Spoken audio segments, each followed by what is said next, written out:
राजकीय सत्ता नेपालको सार्वभौम सत्ता र राजकीय सत्ता नेपाली जनतामा निहित रहेको नेपाली जनतामा निहित रहेको नेपालको संविधान प्रति पूर्ण वफादार रही सत्यनिष्ठापूर्वक प्रतिज्ञा गर्दै ईश्वर देश र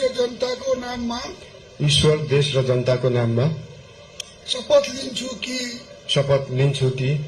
प्रधानमन्त्री पदको जिम्मेवारी प्रचलित कानूनको पालना गरी मुलुक र जनताको भलो चिताई कसैको डर नमानी पक्षपात नगरी पूर्वाग्रह वा खराब भावना नलिई ईमानदारीका साथ गर्नेछु र आफ्नो कर्तव्य पालनको सिलसिलामा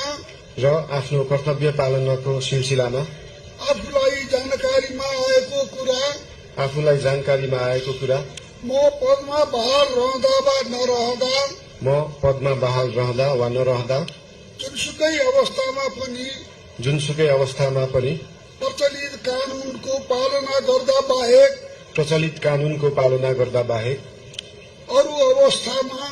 अरू अवस्थामा कुनै किसिमबाट पनि प्रकट वा संकेत गर्ने छैन। धन्यवाद। यसपछि नवनियुक्त सम्माननीय प्रधानमन्त्रीज्यूलाई आफ्नो आसनमा रही शपथ पत्रमा हस्ताक्षर गरिदिनु हुन अनुरोध गर्दछु।